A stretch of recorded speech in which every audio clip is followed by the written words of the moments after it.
Hello नमस्कार दोस्तों, आपका स्वागत है मेरे यूट्यूब चैनल पर। जैसा कि आपने थंबनेल देखा, आज हम बहुत से महत्वपूर्ण विषयों पर चर्चा करेंगे। मुझे इंस्टाग्राम में और यूट्यूब में वीडियो में कमेंट में अभी भी मध्य प्रदेश के अलग अलग विभागों के अलग अलग ज़िलों से बहुत से आउटसोर्स कर्मचारियों द्वारा सवाल किया जा रहा है कि आप कृपया, बहुत सारी विडंबनाएँ हैं जिसमें अभी भी लोग बहुत संशय में की स्थिति में बने हुए हैं, संकोच की स्थिति में बने हुए हैं। आज हम अंडरटेकिंग वेतन, न्यूनतम वेतन का लाभ 1 अप्रैल से क्यों नहीं मिल पाया, और जो शिक्षा विभाग में अनुबंध समाप्त होने की जो बात कही गई है, उन सभी विषयों पर चर्चा करेंगे। सबसे पहले अंडरटेकिंग वेतन की चर्चा करते हैं।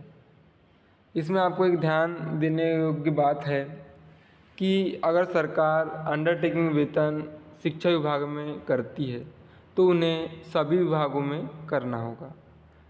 दूसरी चीज़, अगर सरकार को शासन से सीधा ही पैसा देना होता तो वो आउटसोर्स प्रथा क्यों लागू करते। यह बिल्कुल निराधार है। शासन को इससे नुकसान है, इसलिए वह यह कभी नहीं करेंगे।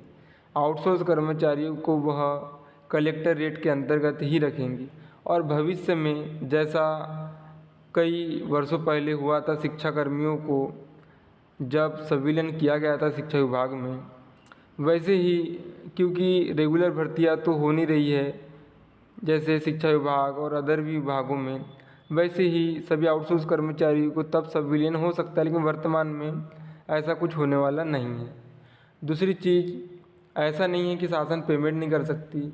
हर माह 1 तारीख को सभी सरकारी कर्मचारी की वेतन हो जाती है, सिवाय आउटसोर्स कर्मचारियों को। शासन कर सकती है, लेकिन वह करेंगी नहीं, क्योंकि अगर वह करती है तो उन्हें सभी प्रत्येक एक विभाग में नहीं करना होगा, सभी विभागों में लागू करना होगा, इसलिए वह नहीं करेंगी। दूसरी चीज़, जो अभी हाल ही में आयुक्त लोक शिक्षण संचालनालय द्वारा लेटर जारी किया गया था, उसमें उन्होंने 3 माह अनुबंध जो बढ़ाने की जो बात कही है, 6 महीना, उसमें आपको ध्यान देना होगा कि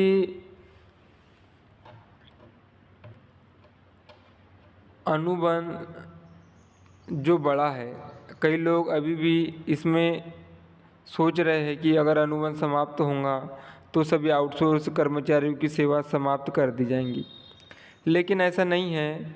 आपको घबराने की आवश्यकता नहीं है। मैं आपको बता दूं, जब शिक्षा विभाग में डाटा एंट्री ऑपरेटर की भर्ती हुई थी प्रथम बार, तो सबसे पहले एमपीकॉन कंपनी को ही इसका टेंडर गया था।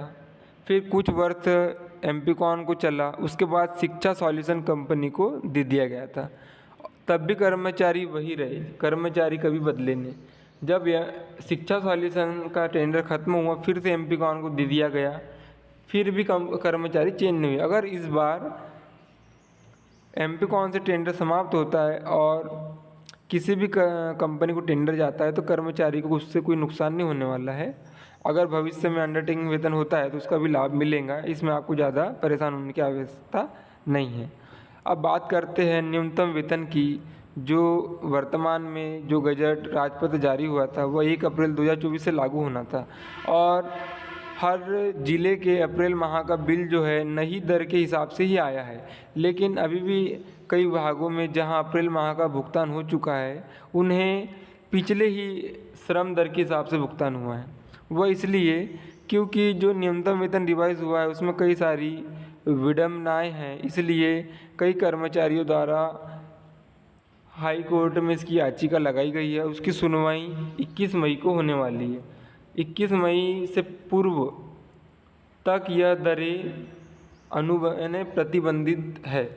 वह नई दर कोई विभाग अभी नहीं दे सकता जब तक कोर्ट का इसमें कोई निर्णय नहीं आता। तो इसमें आपको परेशान होना नहीं है। देखो, कोर्ट में जो भी फैसला है, आपको जो श्रमिक दर जो बढ़ी है वो तो मिलना ही मिलना है। अगर उसमें कुछ संशोधन होगा तो जायज़ सी बात है, उसमें कर्मचारी हित में होगा, वेतन वृद्धि और ज़्यादा होंगी, कम नहीं हो सकती, इसलिए आपको घबराना नहीं है। दूसरी चीज़, अभी भी जो वर्तमान में आउटसोर्स कर्मचारी उन्हें 5-6 महीना हो जाता है लेकिन उन्हें वेतन नहीं हो पाता है। यह सभी विभागों की स्थिति बनी हुई है। फिर भी आप कैसे आशा कर सकते हैं विभाग से कि वह आपको प्रत्येक 1 माह को वेतन देगी? यह सोचने वाली बात है। और आदेश पे आदेश विभागों द्वारा जारी होते हैं कि 20 तारीख तक उपस्थिति भिजवाई जाए, 1 तारीख को पेमेंट की जाए आउटसोर्स कर्मचारियों की। अभी हाल ही में श्रम विभाग द्वारा भी जारी किया गया कि प्रत्येक माह की 1 तारीख को वेतन सभी का होना चाहिए, लेकिन कहाँ लागू हो पाता है? अभी तो वर्तमान में बजट तक नहीं है विभागों में। और पूरे कर्मचारी, आउटसोर्स कर्मचारी कैसे अपना जीवन निर्वाह कर रहे हैं वो खुद ही जानते हैं। 8-10 हज़ार, 12 हज़ार, 10 हज़ार, ये क्या सैलरी होती है कर्मचारियों के लिए? यह बहुत गंभीर विषय है और इस पे सरकार जो आदेश करती है उसे लागू भी करना चाहिए और बहुत कठोरता से लागू होना चाहिए, क्योंकि इसमें एक व्यक्ति के पीछे उसका पूरा परिवार होता है और बहुत सारी जिम्मेदारी होती है प्रत्येक व्यक्ति की। हर कर्मचारी के हित में 1 माह को वेतन होना बहुत ज़रूरी है। दूसरी चीज़, कोई भी कर्मचारी को उसकी सेवा से जब तक समाप्त हटा नहीं सकते जब तक कोई महत्वपूर्ण या कोई गलत आरोप उस पर न लगे हो। इसमें परिवारवाद का कानून लागू होता है कि अगर एक व्यक्ति की आप नौकरी खाते हो तो उसका पूरा परिवार उससे प्रभावित होता है। यानी आप किसी एक का रोज़गार छीनते हो तो उसका पूरा परिवार भूखा मरता है। इसलिए आप कोई बिना किसी पुख्ता कारण किसी को नहीं भी सेवा से नहीं हटा सकते। आज के लिए बस इतना ही।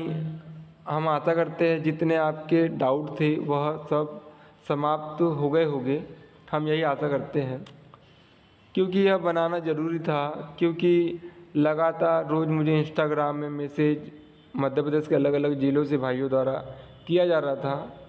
इसमें मैं आशा करता हूँ कि ज़्यादा नहीं 50% मैं आपका संशय दूर कर पाया होगा। धन्यवाद।